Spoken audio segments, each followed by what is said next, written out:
Good morning. Welcome back to a Planet Doug behind the scenes production. This is for Sunday, October 30th. It's about 6:10 in the morning. I just stepped out of the shower. I'm just waking up. I don't think I'm thinking that clearly ahead, so you'll have to forgive me if I babble even more than usual. Something slightly different this morning, which was a lot of fun. I find that I have so many things on my mind right now. I'm thinking of so many things that even when I play one of my normal podcasts while I'm getting ready in the morning and showering, I can't focus on the podcast for the last few days. I've been thinking of other things, and I'm just not paying attention to the story that I'm hearing in the podcast. So I didn't turn one on this morning, but I wanted something to listen to, something to happen. So instead, I looked on my phone, and I just happened to have a bit of music on there. It's not music that I chose. I don't even know where it came from. It's like a CD, a 4 CD package of, I don't know, the best road songs of all time, like the best songs to drive your car to on a road trip, that kind of a CD. And I thought, well, let's play some music. And the weird thing is I normally don't listen to music because maybe my brain just doesn't have the bandwidth anymore. But I used to listen to music all the time, no matter what I did. Like when I was a student in university, or even an English teacher preparing lessons for the next day. Whatever I was doing, I would always have music playing in the background. And I would listen to music and do whatever it was I'm doing. And for the last lots of years, I don't even know how many years, I just don't do it anymore because it's too distracting. I can't listen to music and do something else at the same time. I can't do two things at once, apparently. So turning on some music this morning was a brand new thing. I've got this Bluetooth speaker that I've talked about before, little JBL, which I love so much. And that's what I normally use to listen to podcasts when I'm in the bathroom taking a shower. And this morning, I had Casey and the Sunshine Band playing. I had Cher. And then I had 2 or 3 songs in a row. I recognized the songs. These were all hits from the 70s and 80s, I think. And I remember the songs, but I had no idea who even sings them. I find I'm the same with music as I am with food. People are constantly amazed that I don't know anything about food. I don't know what dishes are called. Even if I've had a dish dozens of times in my life, I still don't know what it's called. It just, that information doesn't get into my brain for some reason. And it's the same thing with music and bands. Even my favorite bands my whole life that I've always listened to, I couldn't tell you the names of like the members of that band.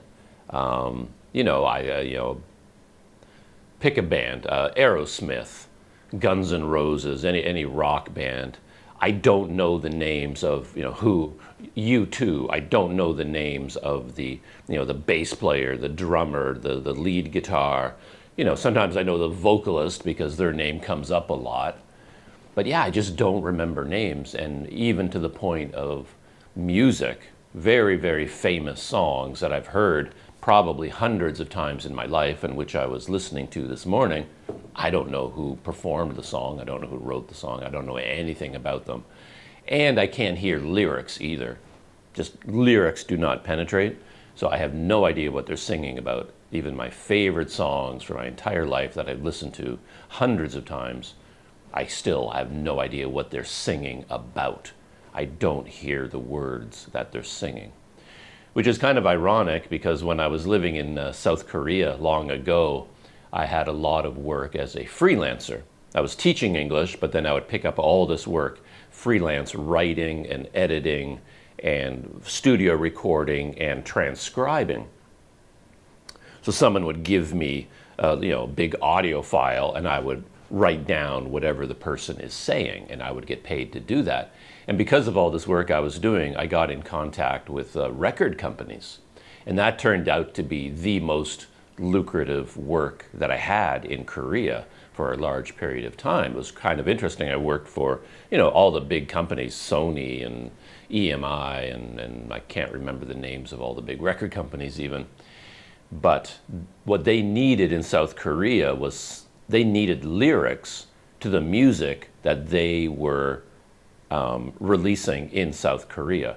And for whatever reason, they couldn't get the lyrics from their own company. So they would be releasing a new album by Ace of Base, or name a band, and they would have to submit the lyrics to the government for censorship to get them approved so that they could sell the music inside Korea. And all this music that they were releasing every month, they didn't have the lyrics. They didn't know what the singers were singing about. And they hired me to listen to the music and then type out the lyrics and give them a copy of the lyrics to all the music. They would submit that to the government and they would get censorship approval for that music. And it was kind of funny because, as I said, I can't hear lyrics at all. It's really hard for me. So this work, which was supposed to be really easy in a way, for me was really difficult because I had to play the music over and over and listen really carefully. And I was like a detective. I'd hear a line and I don't know what one of the words is, and I'd replay it, and it's like, oh, that's what they're saying. And I had to work really hard to get the lyrics accurate. So it was a lot of work for me, but I really enjoyed it. It was so much fun to just go to these record companies. Back in these days, we had pagers. There were no smartphones or anything like that. Pagers were the height of technology. And I was so excited. I bought a pager at that time, and I made little business cards. So I'd go to all these companies and introduce myself as an English expert freelancer. Like anything you need done in English, I'm your guy. And I'd walk into all these companies all over Seoul, drop off my business card, and the people would look at me with a very confused look. I was like, what are you doing here exactly? And I says, I speak English, I write English, I record English. If you need anything done with English, there's my pager number, just get in touch. And I'd drop off the card, and they would seem quite puzzled. And I would go like one block down the street, and then my pager would go off because it suddenly dawned on them. It's like, oh, we could really use this guy. And then one of the times this happened, they paged me, and I called them, went back to talk to them, and they says, yeah, we need somebody to transcribe all this music. And they just handed me a stack of CDs. It's like, here, can you listen to all these and write out the lyrics for us? And I ran off like a squirrel with a giant bag of nuts, so excited. All this music, I love music, even if I had no idea what anyone was saying in the songs. And I'd rush back to wherever I was staying and then pop in the CD and type out all the lyrics. And the most challenging was rap. Oh man, rap drove me nuts because I really, honestly had no idea what they were saying when it came to rap. No clue. I would listen and listen and listen, and I would just have to throw my hands in the air. I have no idea what this person is saying. And to be honest, I started making it up. I definitely got the impression from the record companies that they didn't care. They didn't really care if the lyrics were accurate. They were not putting them in the jacket notes to the CD. It wasn't being published as, these are the lyrics to the song. They're just going into like a paper document that they're giving to the government, and they're going to scan them and look for terrible words and censor them, basically. That's all they needed it for. So a lot of the work that I did to make it super accurate and 100% correct was a lot of wasted effort because they didn't even need it to be that accurate. They just needed a sense of what the song was about. And with rap, I was very glad to have that leeway because I just had to invent it. I had no idea what they were saying. That was so hard. Anyway, that's my little tangent about suddenly listening to KC and the Sunshine Band and Cher while I'm taking a shower this morning. The other technical thing is sitting here in this room, doing this little studio recording. I don't have a studio, but I was thinking about light. And the last time I was sitting here, I put a light in the wall over there. I travel with my own light bulbs, like really bright ones, to replace any low wattage bulbs in these rooms. This room doesn't need them because this is a slightly better room than I normally stay in, and the lights are nice and bright, so I don't have to replace them. And it's a good thing I don't have to replace them, because there is one light right directly above me that isn't working. It hasn't worked since I moved into this room. And I've been looking up at that bulb thinking, well, I have an extra bulb of my own. I should switch that out. And I never did it because it's really high. You know, it's a high ceiling and I can't reach it. And I have a stool here. I stood on the stool to try and grab the light bulb, and I could just kind of get my fingers around the end of it, but I couldn't get a grip on it. So what I had to do was take this very small stool, you know, kind of a rickety sort of thing to stand on. You're not supposed to be standing on it. And then I put the stool on top of this chair that I'm sitting on. So I had a chair and then a stool stacked onto the chair, and I'm carefully climbing to the top of that. And it's a YouTube video is what it is, because you know, if you're watching a YouTube video where someone is doing that, they're gonna fall and they're really gonna hurt themselves, you know. So I was like, man, this is a bad idea. I really should not be doing this. But I was as careful as I could be. You know, I made sure the chair was on a stable surface, and I put the stool on. I made sure it was very stable and secure. And then I very carefully, in stages, climbed up to the top of the stool and then raised myself very slowly. And I made sure I was not going to fall. I was not going to do anything stupid. And I finally got up to my full height on top of the stool, and I was able to reach the bulb comfortably. Here it is. As you can see, I was successful, but I grabbed it and I started to turn it to unscrew it, and it would not come loose. I was like, oh, man, that's stuck in there. You know, it's kind of wiggling it a little bit to kind of break the seal. It's probably been up there for a long time. And I go a little bit harder, a little bit more pressure, a little bit more. And I eventually got to the point where you know, I don't know, I guess over a lifetime you get a feel for these things. You can feel how far you can push it. And if I pushed it any farther, the light bulb itself, the glass, I'm gonna shatter it. And that would be the YouTube video, right? I would like break the light bulb, it would rip my hand open, I'd be bleeding, and I would react, and I'd fall off the stool, and you know, that would be it. So I was very careful. I was like, oh no, any more than that, it's gonna break. So don't go any farther than that. And I grabbed a cloth that I could wrap around the light bulb, so that if it did break, I didn't break my hand. So I got back up on the stool, very carefully got up there, and I grabbed the bulb, carefully wrapped up, and I put more pressure on it than I did before. I pushed it farther, so I thought, well, if it does break, at least I'm not gonna cut open my hand. And as much pressure as I dared, it's like, okay, that's it. It's not going to come out. So I got down off the stool, and I'm here doing some other things, and I'm constantly thinking about that light bulb. You know, it's like, I really want to replace that bulb. I need more light in this room. And I thought, I wonder if it isn't a twisting bulb. Maybe you pull it out. Like, that was the only, that suddenly dawned on me. So I put the chair back, put the stool back, recreated my entire, you know, tower, climbed carefully on it, got up there, and I gave it a pull, popped right out. So this is the bulb. I've never seen a bulb like that before. It has a square plug on the end with some hooks and little plastic tabs, and this just clicks into place, and then you pull it out again. It doesn't screw in or screw out. So that was my light bulb adventure. I finally got it out, but now, of course, I can't use my own bulb because it's not a screw-in socket. It's one of these specialty sockets. So now I have to bring this out, like to a hardware store. And I don't know, I'm gonna test it first. Like, I don't know what's wrong. It could be the socket isn't getting electricity. The bulb could be fine. So maybe I can find a hardware store with a tester, you know?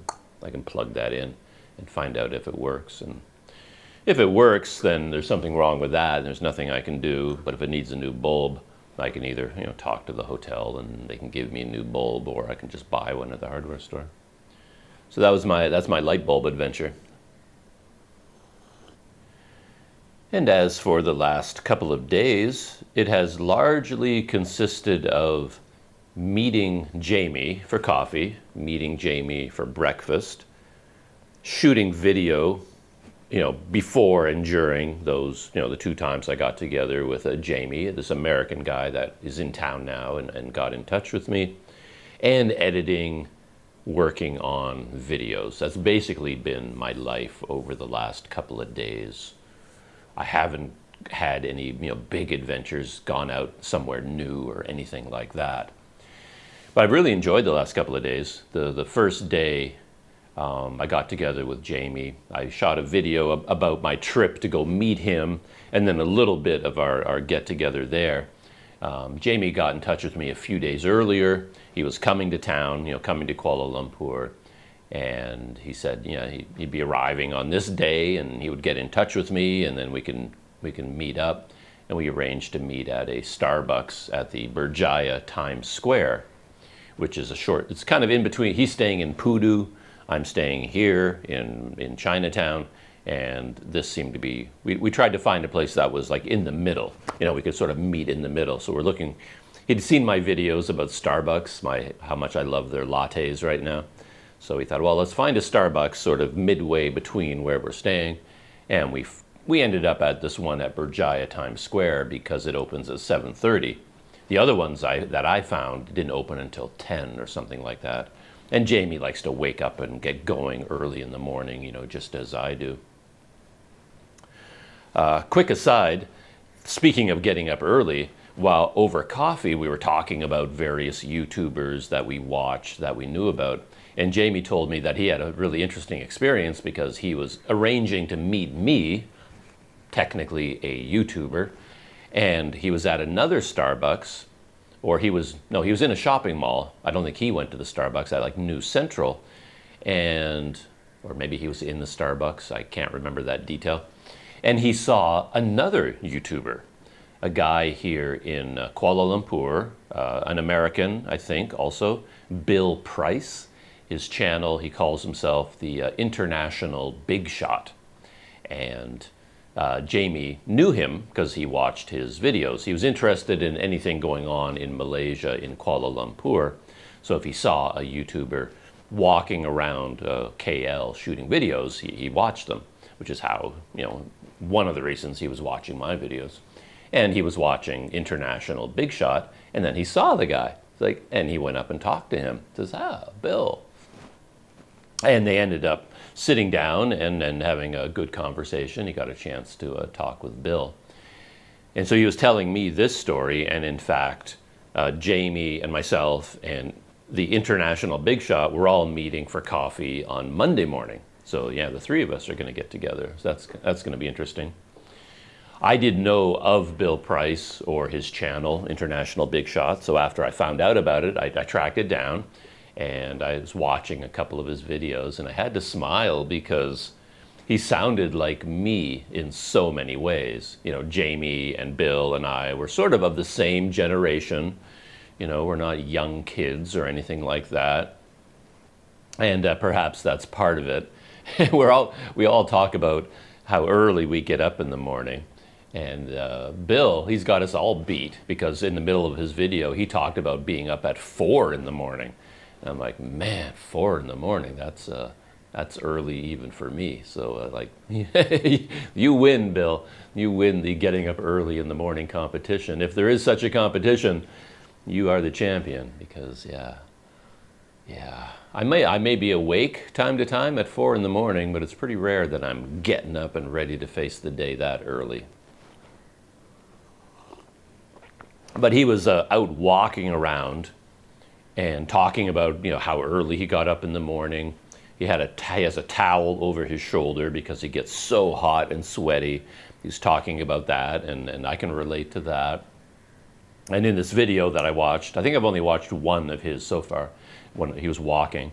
And he was walking in the same place I had walked myself. In this walk, he was going from, well, he started earlier, but at a certain point, he was in brickfields in Little India. And then he wanted to walk all the way back to where he's living, which was a long walk, and he followed the river. There's like a trail, like a path or cement sidewalk following alongside the river all the way from brickfields, you know, all the way into Chinatown and then on. And I did that walk myself several times. And as he was doing the walk, he was saying things that I could hear coming out of my own mouth, because he was talking about the heat, how hot it was, sweating, getting up at 4 in the morning, and being the only person out there because he was walking along. And as he said, you know, he was talking to his viewers, like, watching my videos, you probably get the impression that KL is a ghost town and that there's nobody living in this city, because everywhere he goes walking, there's never anybody around him. So there he is walking along the riverside, and he's, you know, the only person you see in his video. Like, it's like he's in a city of millions, a bustling, probably one of the fastest growing, most densely populated cities in the world. And he walks for, you know, kilometers, and you never see another human being. And that, of course, is pretty common here because people tend to drive. They don't, as a rule, tend to walk places. And they're not going to be walking in the middle of the day with the sun beating down. He even put the phrase in text on the screen, you know, mad dogs and Englishmen, which is something that all of us end up referring to at one point or another. Any one of us, you know, Westerners that's out there at, you know, 1 o'clock in the afternoon with the worst heat of the day beating down on us. And we always end up wondering, like, what are we doing out here? And we all end up referencing mad dogs and Englishmen, like we're the only ones that are out there. In this case, mad dogs and Americans and mad dogs and Canadians. You know, we're all honorary Englishmen in those situations.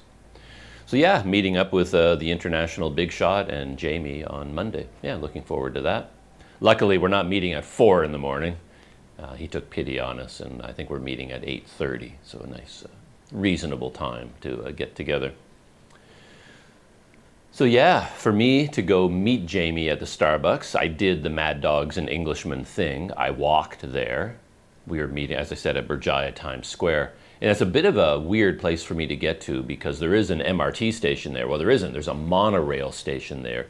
Imbi station is right there. I would go there all the time if I wanted to get there by monorail to go to Lao Yat Plaza. The big electronics plaza is also there. So I'm familiar with that area, and I know Imbi station. But from here, it's not that convenient to get to Imbi because I don't think it is. I haven't quite figured it out. But I mean, I could go down to KL Central, and then from KL Central get on the monorail and then get to Imbi that way. But it all seemed like a very roundabout way of getting there. So I decided to just walk, fired up my GoPro, and then I walked there to meet him. And as always happens, I mean, I looked at Google Maps. It was a 30-minute walk, and I thought, oh, that'll be cool. I'll just bring the GoPro, shoot some video. Maybe it's a video I'll end up posting, like editing and posting. Maybe I won't, but, you know, bring along a camera for company and go. And it turned into a bit of an adventure, you know, much more difficult walk. I mean, how dumb am I? By this point, I should know that walking in Kuala Lumpur is never going to be easy, but it always takes me by surprise. And then by the time I got to Berjaya Times Square, man, I felt like I had gone on an adventure. Just the roads you had to cross, the things you had to navigate, getting over highways, getting over bypasses, getting over this, getting over that. And then I was constantly pushed out into traffic. I would at one point be kind of walking along a sidewalk, and then for whatever reason there would be no sidewalk anymore, and then I'd be walking out in the middle of traffic, and at one point I got pushed into this area and I wasn't paying any attention at all. I'm just walking along, looking around, filming with my GoPro, and then just kind of ahead of me I saw lights flashing, and it turns out it was a bus coming barreling along this one laneway. It was like a separate laneway, separate from the road, which is why I was kind of walking along feeling pretty confident and not paying attention to my surroundings. I didn't think I was on the road, but I was on some sort of an access laneway, and this bus was coming towards me, and from a distance the guy's like flashing his lights. Yeah, hey dummy, get out of the way. This is for buses, you know. So, oh, he's coming. So I, you know, go over to the side, and as I showed in the video, I just happened to be right beside a big puddle. And I couldn't get out of the way, and the bus goes through the puddle.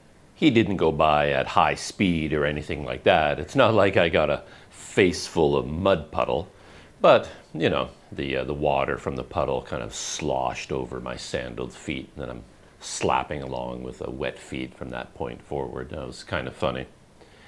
And then after that, I kept running into more puddles. I guess not mud puddles, but just water puddles, you know, pooled at the side of the road on the pavement. And I would have to wait for the cars to go past before I dared sneak out and go around the puddle. And I wouldn't want to stand anywhere near it because a car could go through it and I really would get hit in the face with water. So that was a bit of an adventure. And as far as the video that I shot goes, I don't know if there's much of interest in it. It kind of fell into the category of me pointing my camera at things and pointing them out. Just things around me that I would see, and like a dummy, I'd point my GoPro, look, here's a hotel. There's another hotel. Oh, there are a lot of hotels here. Oh, look, there's a pedestrian bridge. Oh, look, you know, it wasn't exactly a narrated adventure or anything like that. It was just me walking along and commenting on things that existed as I passed them.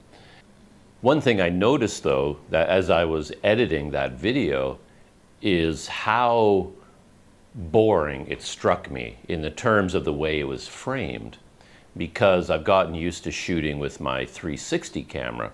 I was working on the 360 video from Penang. A lot of my videos from Penang were shot with the 360 camera. So I'm accustomed to working with that video. And now suddenly I had a GoPro video to work with. And while I was editing it, me as the editor, I was getting bored because the camera was pointing at me or pointing ahead, or I would be moving it to point at different things. And I remembered the walk, and I remembered all these interesting things that I walked past. And I got so frustrated because it wasn't in the video. It's like, hey, how come, I remember you were walking by this and there was this thing over there. How come you didn't show it in the video? And I said, oh yeah, I was shooting with the GoPro, and you can't really capture everything going on with the GoPro the same way as you can with the 360. So yeah, I remember how I had that reaction. And then the next time I met up with Jamie was for breakfast the next morning.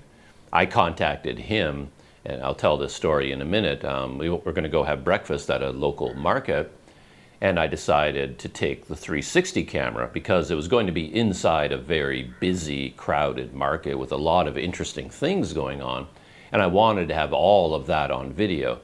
I didn't want to be restricted to like whatever I happened to aim my GoPro at.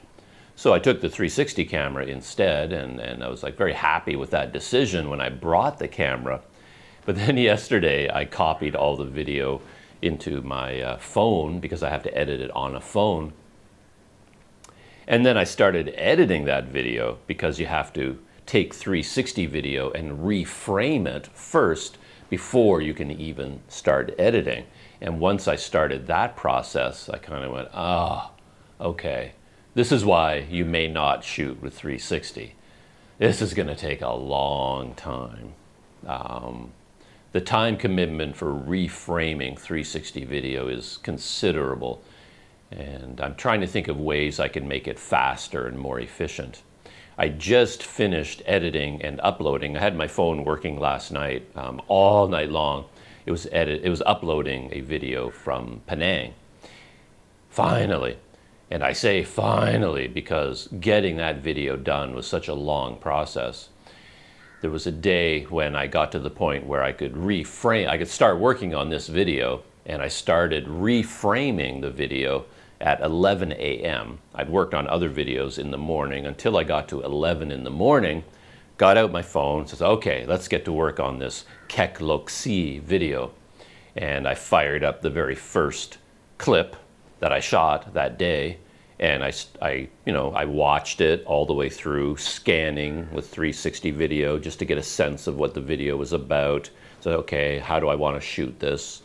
How do I want to frame it? Okay, I get all that straight in my head. Then I stand up here in this room, and then you start reframing with the phone. You play the video, and then you move your phone around, as if you're directing, a movie or something, and then you watch the whole video clip again, reframing it, And if you get it right, you get it right. If you make a mistake, you redo it again and again until you get it right. And then you export that, which now gives you 2D normal video. And then you have to copy that 2D video into the folder where you keep all the material for that video. And then you start the next video clip. And I was doing that. Next thing I knew, it was 12 hours later, 11 o'clock at night, and I still wasn't done with just reframing. 12 hours straight of just reframing, drinking coffee, reframing, drinking coffee, and all the way until 11 o'clock that night, and I still wasn't done. I had to go to sleep, wake up the next morning, and hours more of reframing just to do that. And by the time I was done reframing, then I could finally start the editing. And the editing is another full 12-hour day, and on and on and on. So yeah, it's a lot. You know? Yeah. So yeah, I keep going back and forth with the, 360 is a lot of fun, and I enjoy the reframing process. It's fun to do. It gives you so much freedom, and I enjoy it too because I see things that I didn't see in real time. And I really noticed that with my Keck-Look-See video, because I'm filming myself. I'm filming as I'm walking around, but my eyes are looking ahead. I don't have eyes in the back of my head, but the 360 camera, it does. So in fact, there was a time I was sitting on a bus. I was taking the bus to the temple, and I was talking the entire way on the bus trip, filming myself on the bus. And in my mind, I'm filming myself, but the camera is filming everything ahead of me, everything out the windows to the right, windows to the left, and everything behind me. And there was one person behind me on the bus. I didn't even know he was there. I didn't pay any attention to him when I was talking. But in the video, I can see that he was fascinated by what I was doing and this stick I was holding. He couldn't figure out what was going on. And he was way in the back of the bus. And in the video, I can see him leaning forward, just sort of like looking, and just over and over again, he'd lean forward, and look at me, and all this was happening behind me, and I had no idea he was back there. But when I was watching the video, then I could see it. So it actually adds a lot to my experience as well. I get to see for myself the 360 video before I reframe it and then edit it and then post it as a 2D video. I actually get to enjoy the full 3D video. So I even get more of an experience than anyone watching on YouTube would get. I get the 3D 360 view, and then I get the 2D flat view, that I edit. But yeah, I really enjoy it. It's just a major time commitment. Yeah, it's something else. So yeah, when I went to meet Jamie for breakfast, as I said, I shot it with 360 video, and that's going to be my job today, is now to reframe all that video I shot with Jamie, and that's going to be a big job for today. So yeah, that breakfast with Jamie was really interesting. I'd gotten an email from a subscriber a few days ago giving me a suggestion about where to go for breakfast here in Kuala Lumpur, and he suggested a famous kopitiam in the ICC Pudu market. I can't think of the name right now. Weng Ko Hainan tea, something like that. Weng Ko something or other. If you go online and type ICC Pudu into Google, you get all these articles about the top 10 things to try at ICC Pudu. This place will be one of them. The main article I saw, it was number one, the number one recommended place to go. So I had this thought in my head, like I'd like to go there someday to have breakfast. And then I shot off a message to Jamie and said, I'm thinking about going to this place for breakfast in the morning, and it's in Pudu. He's staying in Pudu. So yeah, you want to meet up there for breakfast? Or, if you're interested, I'm going there. So he said, yeah. So we met at 8:30 in the morning at the main entrance to this market. Yeah, I was kind of intrigued by this place. I don't know the full history, but I guess it was originally the Imbi market in a different location. There was like a wet market, a full-on wet market, traditional market with, fruits and vegetables and fish and meat and food stalls, a full-on market, the IMBI market. I guess it was in their location for over 60 years, but then development came along. They're building all the giant skyscrapers out there. I think the TRX complex in particular, and the developers wanted that land and they bought it, and they moved all the food stalls in particular from IMBI into this new building. And I was a little bit confused about this. I still am, because everyone talks about this market. They call it the ICC Pudu. And I thought, ICC Pudu, what a weird name. And I believe ICC stands for International Commercial Complex. Doesn't sound like a food market, does it? Doesn't sound like a hawker center or a food court. But I've seen other places where they call it the IMBI market. So it's as if the building, the whole center, is called the ICC, and the market is just part of it. So technically, it's not really the ICC Pudu market. It's the IMBI market, perhaps, but it's inside. It's housed in the ICC Pudu complex. But anyway, it doesn't really matter. But I was just puzzled by the name. It just didn't seem like the name of a traditional food market, ICC. It sounded more like a commercial conglomerate, like a Silicon Valley company or something, or a stock exchange company, not a food market. But anyway, so I met Jamie there, and my idea originally, and because Jamie was joining me, that we would try a whole bunch of different places. So I was reading all these articles, making a mental list of, okay, I want to try the Popia, I want to try this, I want to try that, I want to try the bow here, I want to try, I was going to go to a bunch of different places. But when I went in, I saw the famous place, the Kopitiam, right away. And I went up to a table at the front. There was an older man kind of standing at a table that had a menu on it. And I was doing a bit of reconnaissance before Jamie got there, trying to figure out, okay, how does this place work? How do you order? How do you pay? Where can you sit? Like, what are the logistics of this place? And I went up to this man and I tried to find out, okay, for your place, the most famous place in here, how does it work? Do I order from you and then sit down? Or do I sit down at a table and then someone comes? Is this a QR code operation with an online menu?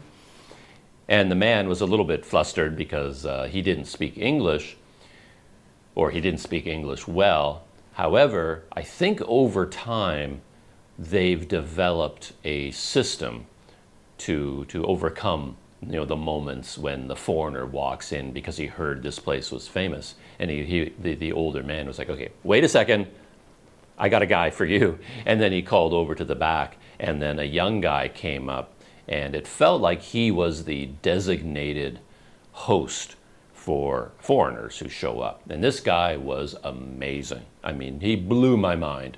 He was so good. Such a good waiter and host and helper. Unbelievable service. For one thing, he told me everything right off the bat. Okay, this is how it works. This is takeaway. You go in, sit at a table, and he was going to bring me to a table right away. And I says, well, I have a friend coming. I'm waiting for my friend, but then we'll come in.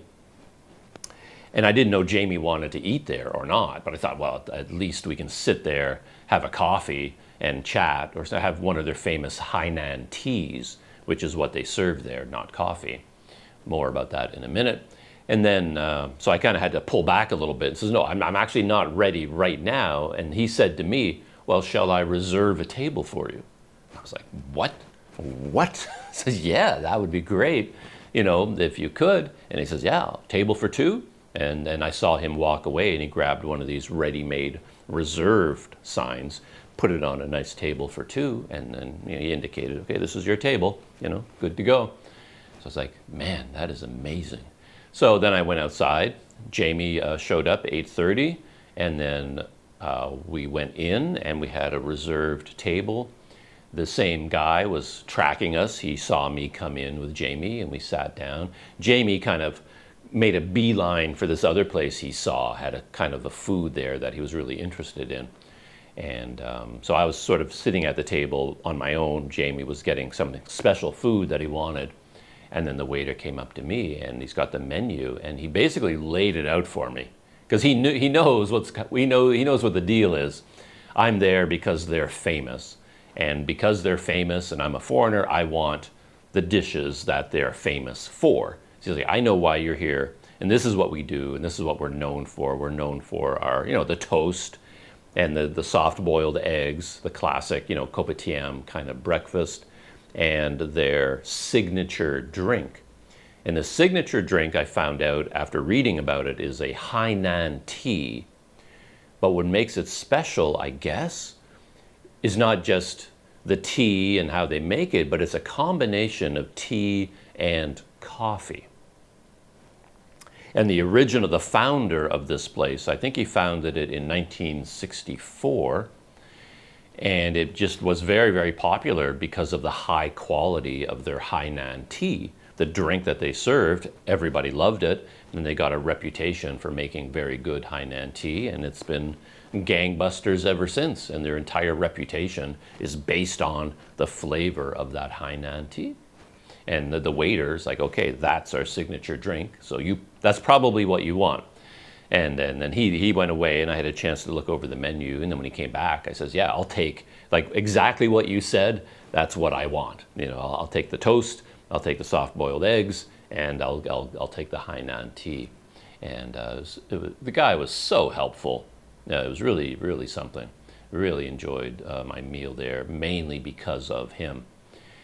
And then he brought the drink. At that time, I didn't know what it was yet. I thought it was a typical kopitiam coffee, which I've been having at a variety of places. And I've commented on video that kopitiam coffee is like bitter somehow. It's kind of like tearing up my throat as it goes down. There's something about it that I don't like. But I had a drink of this, and it was really smooth. There was something different about it. It went down well, and it was like, I like that, And I thought, this is different. I like this. And then I read the description, and I found out that it was not coffee. It was a mixture of tea and coffee, and of course was known for being the perfect blend of both, and they put their magic touch on it. And yeah, it was good. I mean, I'm not going to sit here and say that this toast was better than any toast I've ever had, or this coffee was the best. I mean, I'm not a connoisseur. Maybe you're an expert in tea. You get all the delicate notes and flavors, and you can tell me exactly why this is so special. But I thought it was pretty good. And even the toast was pretty good. The big slab of butter in there, it was kaya toast. So it has like a green kind of sauce, a spicy kind of flavorful thing. I don't know what it is. I don't know what kaya is, but this is kaya buttered toast. So you've got toast, kind of sweetened butter or sweetened toast. Actually, it's always a little bit sugary, and then it has that kaya spread over it with a big slab of butter that's so thick and rich it's almost like cheese. So when I bit into it, it was like, whoa, okay, this is different from other places that I've been. And then this guy, he brought the eggs, 2 soft-boiled eggs still in their shell, in the cup with the boiling water. And this is a whole thing where the eggs have to be the perfect consistency. If they're too hard boiled, people get upset. Like a customer won't like it, so you have to get it out. You have to boil it for just the right amount of time to get the perfect consistency. And they leave it in the water, I guess. Maybe that's traditional, and people can leave it in there longer if they want, to cook a bit longer or take it out sooner. But then this guy, my waiter, again took pity on me, and he said to me, do you want me to do it? And I'm like, oh, absolutely. Because if I'm in there with my cameras going, everything going on around me, cracking open eggs, sweat pouring off my face, I'm just going to make a huge mess.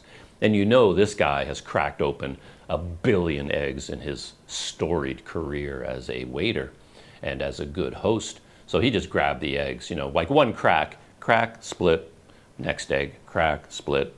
There you go, sir.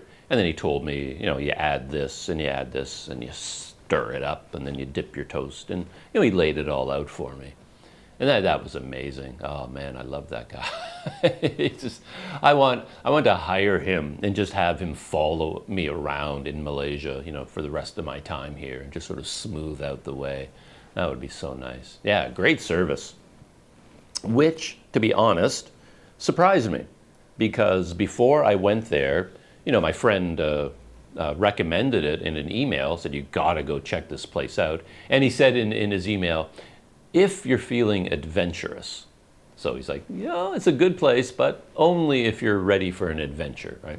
So there, could be crowded, long lineups, busy, hot, these sorts of things. And I went to their Google Maps listing, and I was reading all the reviews, and to be honest, there were a lot of negative reviews, like really highly critical reviews, mainly about the service. Going on and on about an older man and an older woman that were so rude and so abrupt and so unfriendly, and people getting kicked out all the time and told, getting rushed, and you can't sit here, and you have to order this, and you can't, there's a lot of negative reviews on their Google Maps listing. I was really surprised. I was reading through them and said, wow, people have had a lot of trouble with this famous place.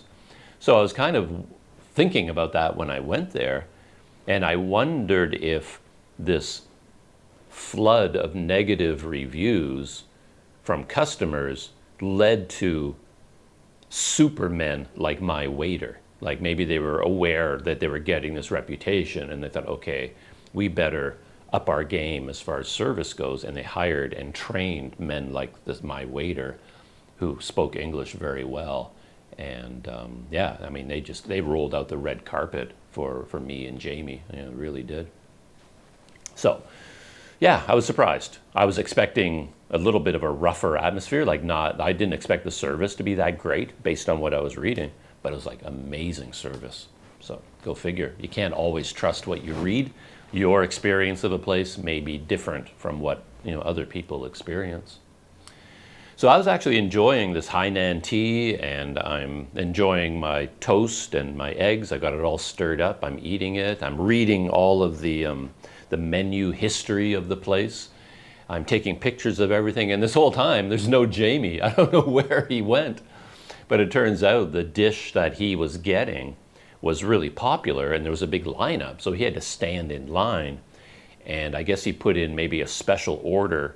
And I'm gonna butcher this, but it was like Chong Fun, something Chong Fun. And I had no idea what Chong Fun or Chong Fun is, but I guess it's sort of a rice noodles with all kinds of things, like breaded stuff. It's a curry, yeah, like a true Indian curry style broth with the rice noodles and some bread and some veggies, and I think Jamie ordered some special ingredients that aren't normally in there, like with eggplant and this and that. But whatever was going on, it took him a long time to get his Chong Fun, and I'd pretty much had breakfast by the time he finally came to the table with his bowl of Chong Fun. And I looked at his bowl, and I thought, wow, I really want that. I mean, that looked good. It was like, man, I wish I'd ordered that instead of everything I had. But luckily, you have 2 pieces of toast, bit of cheese, butter cheese, and 2 eggs. I mean, that's not a full breakfast for me. So I had tons of appetite left. Though oddly enough, I had my eye on ice cream, because at this famous place, they also took their Hainan tea recipe, their secret recipe, and they turned it into soft serve ice cream. So you got ice cream with the flavor of Hainan tea, and they had pictures of it on the table. And I thought, well, I have to try that as well. So after I had my eggs and toast, and the waiter came back, and I said, yeah, could I have, it's breakfast time. I don't even know if this is possible, or if it even makes any sense, but I wouldn't mind trying some of this soft serve ice cream. And he says, yeah, absolutely, we have that. And he kind of pushed me towards the bowl. You could get the ice cream in a bowl or in a cone. And the big picture that I saw was of a cone. And that's what caught my eye. And I was thinking, crunchy cone. Yeah, that's going to be nice. So I kept going back. Yeah, I think I'd like it in a cone. And the guy was kind of pushing the bowl. And it turns out I should have listened to him because he did bring me the ice cream in a cone. And before it even touched my hand, it was just dripping like Niagara Falls, because that's one thing about this ICC Pudu. It's hot. It's hot in there. It's a big space, high ceilings, and they got fans everywhere blowing up a typhoon, but it didn't do much good. I mean, it was warm in there, and the ice cream just just started melting. And there's no way I'm going to get through this before the whole thing has just created a huge mess. So actually I took my bowl where I had the eggs, and I just took the cone, ice cream cone, and dumped it into the bowl. And I took a spoon and I was eating it that way, and then I ate the cone separately. But yeah, I should have listened to the professional waiter, you know, when they tell you, you probably should get your ice cream in a bowl. Yeah, you listen to him. He knows. He's like the Yoda of the service industry. He knows what he's talking about. So I should have got it in a bowl. So anyway, I had the toast, I'd had the eggs, I'd had the tea, I'd had the ice cream. And then Jamie shows up with this big bowl, and I'm like, actually, that looks pretty good. And I said to Jamie that, man, had I known what you were getting and all the trouble you went through to get it, I would have asked you to get two, you know, one for you and one for me. And I was thinking about that, and I thought, oh man, do I want to bother going out there, standing in line, getting it? But then my waiter came back, and I can't remember why, but might have something to do with the ice cream. And then I said to him, because I saw the Chung Fun was on their menu. Like, I thought Jamie had gone to some sort of an outside stall and you had to stand in line to get it.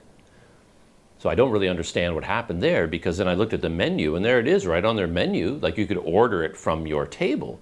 So while the waiter, you know, while the Yoda of the service industry was standing there, I pointed this out on the menu and said, like, could I order this? Like, can I just order this and you can bring it or something like that? And he says, yeah, sure. And I says, yeah, exactly what he has there. Like, whatever Jamie did to get what he has in front of him, the eggplant in particular, I mean, that's the version I want. It seemed to be like a special order version, not the one that's on the menu exactly. The one on the menu was more like a plain version of it, and Jamie got the exotic, you know, full-on version. And I asked the waiter, like, can I get everything he's got? Can I get one of those? And he says, sure. And he went off and put in the order. Next thing I know, the bowl comes right to my table. You know, I didn't have to like wait for 30 minutes or 40 minutes, however long it was. Jamie had to wait in line to get his. The waiter just brought mine right to the table. Not only that, he brought the Chung Fun, and he brought a little plate with like a spicy sauce and sambal sauce, like some sort of spicy sauce on one side and then sambal on the other, and said, okay, this normally goes in there, but I kept it separate for you, and you can add as much or as little as you want. You know, Jamie with his version, when he got to the front, he's, yeah, just put it all in there, you know. But I'm not that fond of like overly spicy dishes, so yeah, I'm very happy if the super spice is kept in a separate plate. And yeah, the waiter did that without me asking him. He kept the spicy stuff separate, and I could add it if I wanted to. Turned out I didn't want to, because I started eating this curry Chung Fun with eggplant, and it was so good. It was so tasty. So much flavor going on. It's like, I don't know, I don't need to add more flavor. Like, there's more than enough flavor for this Canadian. So I just ate it up, and yeah, I didn't need to add anything else. So that was a really good breakfast. Really enjoyed that. Really had a good time there, despite the heat and the melting ice cream. And my original plan to walk around and have a whole bunch of different dishes, we didn't really follow through on that because we'd had a big meal already. I certainly had had a big meal. But Jamie, he's really outgoing, and he would go up to all these stalls. Me, I just walk around with my camera and I kind of look at things. But then Jamie, if he sees something, he goes right up to it and starts talking to the person. It's like, oh, what is this? And what's in this? And how do you make this? And what's this called? And why is this one different from that one? What's, you know, and how much is this one and that one? And then because he was so busy interacting with all these people, all the market sellers, I was able to stand there, kind of hover nearby with my camera, and then he broke the ice with all these people, and then I just started ordering things. Like we were at one place, had the bao, the kind of little dumpling sort of things, and he was asking about this one, and this one, and I noticed that they had a touch and go symbol, and that made me more likely to order because I knew how simple it would be to pay. So while Jamie was talking to this woman, I don't think he had any intention of ordering anything, but then I got the woman's attention, and I said, okay, can I have like 2 of these, 2 of these, 2 of these, and 1 of the egg tarts and 1 of the caramel egg tarts. They had a whole range of stuff in the window. Because the one thing I really wanted to try were the egg tarts, because I noticed when I walked around the place before Jamie got there, there was a Bun Chun egg tart place. I don't know if it's the same company as Bun Chun here in Chinatown. Maybe Bun Chun is the name of the egg tart, or is it the name of the company? I don't know. But anyway, I'd seen Bun Chun there, and I wanted to get their egg tarts. But since Jamie was talking with this woman for so long, and they had egg tarts as well, I just got 2 of theirs, 1 of the regular and 1 of this caramel version. So without really thinking about it or intending it, I ended up with quite a big bag of stuff to eat.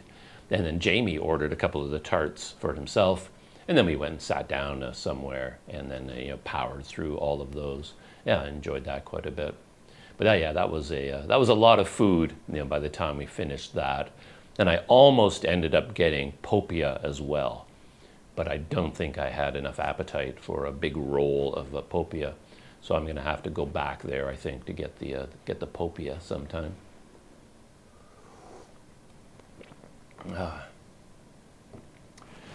And even after all that, our adventures weren't done, because Jamie is quite the wanderer. What he likes to do is just go for long walks, go exploring. Bill Price does that, I do that, Jamie does that. We're like 3 peas in a pod, apparently. And he says, yeah, do you want to go for a bit of a walk around Pudu? He's quite taken with the neighborhood. It's a very, very interesting neighborhood. For a foreigner to stay there, to get a hotel there, it's like a really good idea. You get a very interesting experience, staying in Pudu. A lot of places to eat and drink, that's for sure. And we just happened to stumble into the main Pudu market. And because it was Saturday morning, yeah, the market was in full swing. We went down this street. I remember this street from before because I've gone walking around Pudu in the past. And there's one street, there's nothing but pet stores. Big tubs of fish and turtles and anything to do with pets, all through there. And then you walk along that street, and that brought us into a market area. We weren't intending to go there. I didn't even know we were heading in that direction, but we suddenly found ourselves like right in the thick of the huge, the Pudu Saturday morning market. Yeah, that was interesting just to walk through there. And then off in the distance, beside the market, is the somewhat famous, perhaps infamous, Richmoor Hotel. And in the past, I remember reading about this hotel, but I didn't really have the history straight in my head. But the Richmoor has a storied past and I guess has a reputation for a lot of illicit activity, a lot of like massage parlors, maybe gambling, opium dens. I don't know exactly what all has taken place at the Richmoor. But it has a history. I just had this memory of this place being known. And you look at this building, and it just looks like it has stories to tell. Huge expanse of a building, and then all the apartments, and then everything going on there. It's an older building. And you just know stuff has happened in that building. And I was wondering whether we could go inside and climb up the stairwell and look out the window at the very top. But it's one of those weird buildings where hundreds and hundreds of people live inside in all these rooms. I think it's not a hotel anymore. I think it's been converted to apartments. But there's 1,000 people living in that building, and they all have to go in and out all the time. And yet you can't really find the entrance. It's like, where is the lobby? Like, how do residents go in?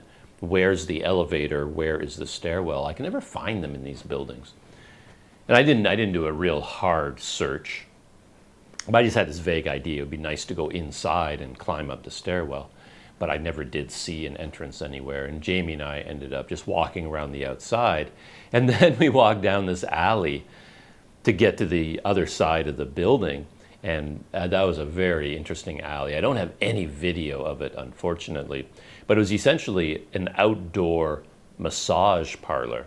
There were all these women at the sides of this alley. And it was like such a weird place to be doing massages, because it was an alley, you know, with everything that implies, kind of dark and dirty and grim.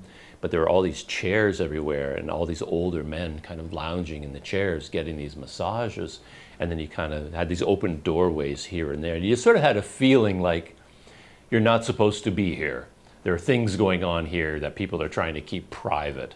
And walking, like a foreigner like me walking down there, holding a camera is not what they want. You know, all the men and the women in this alleyway, whatever it is they're up to in there, it wasn't part of their plan to have a foreigner like me walk through with a camera, you know. It wasn't the kind of place to do that. But yeah, it was a very strange little alley. You know, I almost wanted to go back through it again and just sort of like, what is going on back here exactly? But it felt like that alleyway had some stories to tell as well. But after that, I think my adventures with Jamie, we were winding down for the morning. He was going to go off walking far and wide for the rest of the day.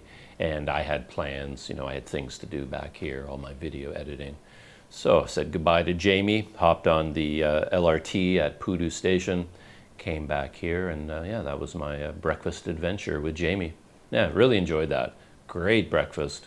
Yeah, great company. Yeah, looking forward to seeing Jamie again Monday morning with the international big shot. Skipping ahead, and finally, my plans for today, for Sunday. I think I'm going to be working on videos most of the day, but in the afternoon, I'm going to go back to Morrow House. And what I think I'm going to do is spend a couple hours on my bike. I'm going to clean it up. I just get some wet rags, wipe it down, get all the dust off, and oil the chain, you know, to kind of get it into rideable condition, make sure the tires are pumped up fully, and basically ride the bike back here and have my bike here at the Kojoy Hotel. So yeah, my mission for today is to get my bike and bring my bike over here to the Kojoy. But I don't want to bring it here as dirty as it is right now. I want to get it all cleaned up first, get it in a fairly good condition, get all the dust and dirt off of it, oil it up, tune it up, and then ride it over here. And then maybe I can use it. So that's going to be my big adventure for today. I don't know whether I'll film any of this activity or not, but we'll see what happens.